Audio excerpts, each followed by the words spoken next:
Hey guys, I want to welcome you to the weekly Wednesday for the Financial Freedom newsletter, where every week, every Wednesday, we delve into something inspirational, motivational, something excerpt taken from the Financial Freedom weekly newsletter. Wherever you are, if you're listening on Spotify, on iTunes, Google, be sure to click the like, subscribe, share, comment. And without ado, let's get into the show. Welcome everybody to this week's podcast episode for the Financial Freedom Podcast. I'm your host, Dr. Christopher Liu. And as you know, we talk about 4 different types of freedom: time, financial, location, health freedom.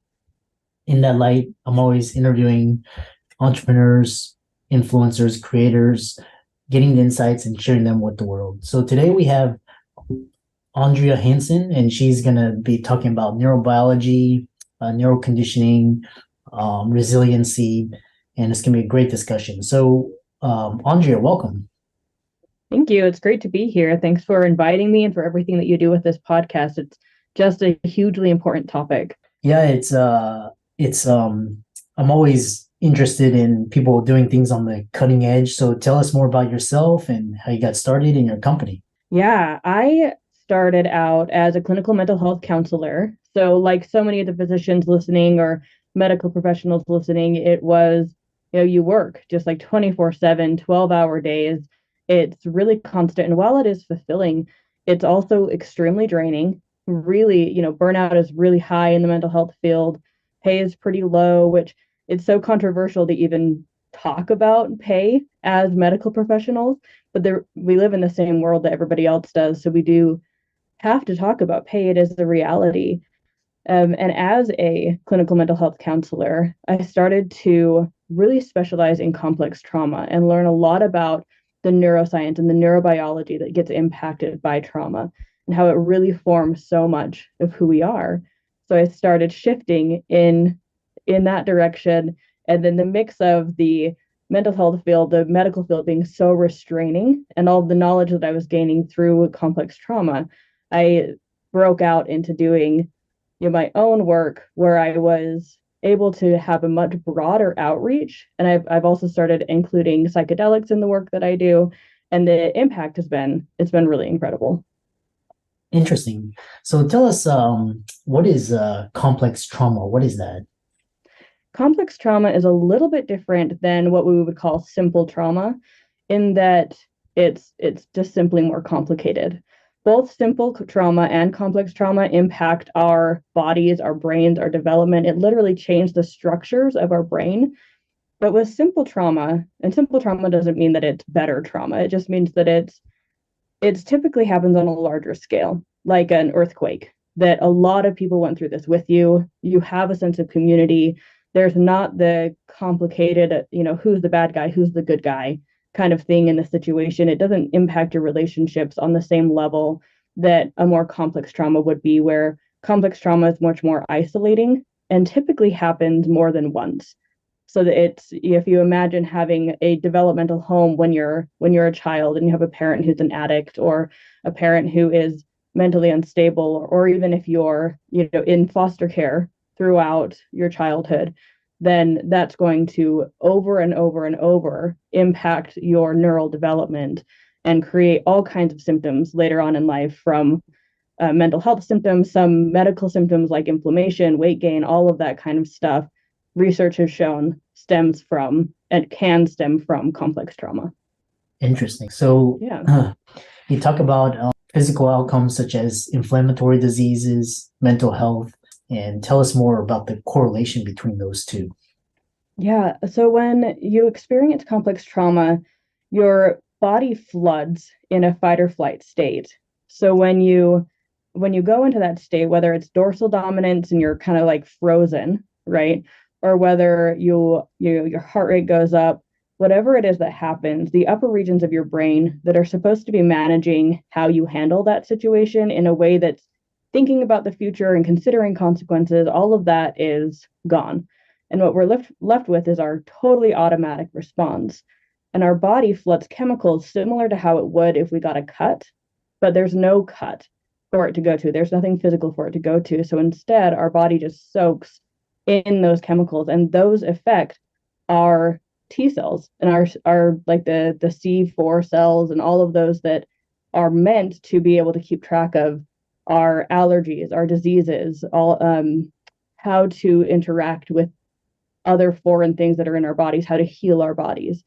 So all of that gets messed with by these traumatic experiences. And over time, as this happens over and over, it wears down those systems in our bodies. Interesting. So, what is this? And then you talk about the downfall of mental health in the life coaching industry. Tell us more about that. So the life coaching industry it's really complicated. It's a complicated addition almost to the mental health industry, but also in conflict with the mental health industry, where anybody can wake up any day and be a life coach. And to say like, oh, I've been through this. And as physicians, as therapists, we know that our clients don't typically know what actually went into helping them heal. And so if they turn around and say, okay, well now I can heal others because I've been through cancer, or I've been through depression, or I've been through addiction, that it kind of waters down the message and it sends the wrong message out there. So I noticed in the mental health field, a lot of times with clients, I'm kind of countering what clients have heard from social media, have heard from coaches. And on the other hand, us as actual clinicians, we don't have the time or the energy, and there are some ethics that really block us from being able to be out there and be as loud and as present as life coaches are. So it's kind of this fight against, what do we do as medical professionals to have more time, to have more energy, to have more of a sense of freedom and flexibility in what we do, and not be so stuck in the fear-based mentality of what could go wrong, what could I accidentally say that could get me sued, right? Or could harm some random person on the internet that I don't know, and then they're saying that I'm their doctor and I gave them advice. All of that in some ways is good, but in other ways really hold us back from having the power in the community that we should have. Yeah. So, in your view, what does the world need most right now? I mean, we're in this transition period, and things are in flux, and mental health, and there's uncertainty, and war. What does the world need most right now? Yeah, looking at it from a complex trauma perspective, I really see generational complex trauma all over the place, whether it's in pride or in war or in greed, in hoarding, in feeling stuck, especially us as people who really could have a great impact in the world, knowledgeable doctors, physicians, feeling stuck in that generational trauma of whatever it is for each individual person. All of our ancestors were in wars. They were all in horrific times. So I see a great need for healing complex trauma. And when I see people heal complex trauma, I do see, and even research shows, the optimized brain is a peaceful, altruistic brain. It doesn't warmonger, it doesn't fearmonger, it doesn't hoard wealth. It doesn't even live in poverty. I've seen clients who were struggling just really intensely to be able to balance work and life and do everything they were supposed to do, and they were just working nonstop. And once we were able to recalibrate their system from a state of trauma response to a state of flow and ease and wholeness, it was just easy. They were making way more money. They were spending way more time with their families. They were able to give so much more. So if the world were able to heal that generational complex trauma, I really believe that we could shift into an incredible new paradigm. Hmm. And what are some of the modalities for healing, going through healing the trauma? What I've found most effective is the more lower brain and body based modalities. Research has shown that talk therapy is about 2% effective for healing trauma. So you got your DBT, your CBT, all of that, where you're just talking about their thoughts and their behaviors and gaining insights and building awareness, and all that stuff is really great. And I think it's a fantastic foundation. But all of that is in the very upper regions of the brain. And trauma usually happens when we're younger, before we've developed that upper region of the brain. So it impacts the lower regions of the brain, which then the upper regions of the brain are built on top of. And those upper regions of the brain can't control the lower regions very well. So instead, I use like internal family systems, EMDR, breath work, TCTSY, which is a type of permission-based yoga. Just a lot of more visual stuff, but it's wrapped into the EMDR modalities, lots of breath work, shifting body postures to bring through somatics and process through the somatic and the bodily experience, as well as very typically just once per client, adding a really intensive, usually 4 to 6 hour long psychedelic assisted session. And what you mentioned a lot of acronyms. What is EMDR? What is that? EMDR stands for eye movement and desensitization and reprocessing. It is meant to simulate the REM sleep when we're processing and our eyes are going back and forth. And what it does is helps the different parts of the brain communicate better with each other. Especially in trauma, there's a breakdown in communication. The corpus callosum in the center of the brain gets thicker and more dense. So it's harder to connect the more reasonable parts of the brain with the more emotional parts of the brain. And then there's also the thalamus, which is supposed to be kind of the gourmet chef of the brain, where you have all of this sensory input coming in from all over the place, and it's supposed to create something tangible, some kind of memory out of it.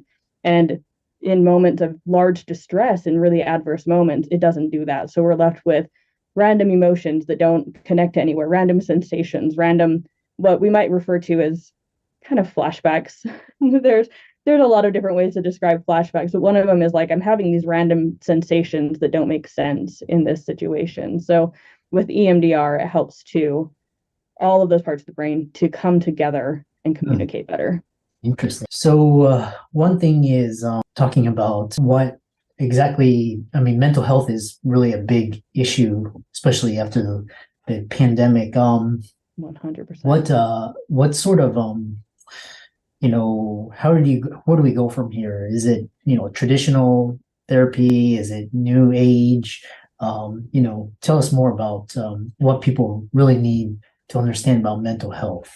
What's important to understand about mental health is that there is a time and place for different modalities. Yet, if you really are feeling quite isolated and you need somebody to go to once a week for several years, like that's great to be able to have that person to lean on.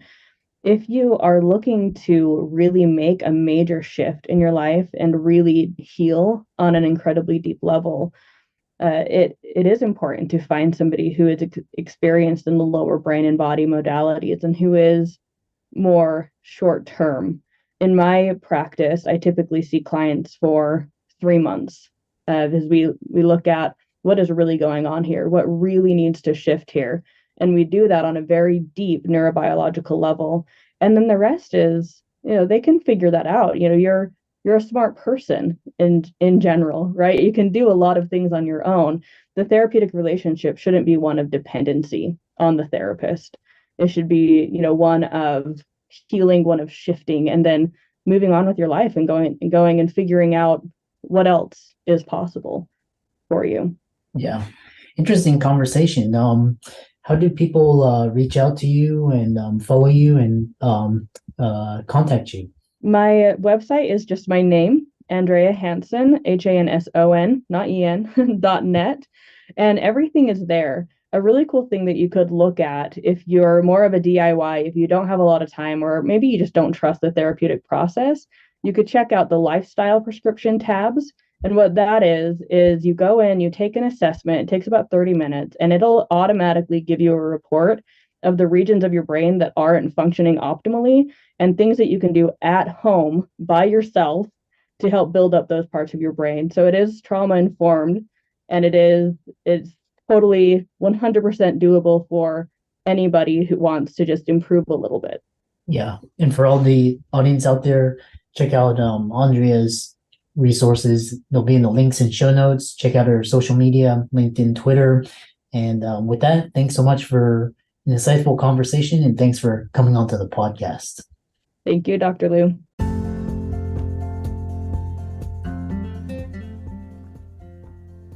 I hope you really enjoyed that wonderful, inspirational, motivational piece. Again, wherever you are listening, if you liked it, be sure to like, comment, share, subscribe. We're on everywhere: Spotify, iTunes, Google, Amazon, Audible. And without much ado, be sure to thank this show's sponsors, and we'll see you next week.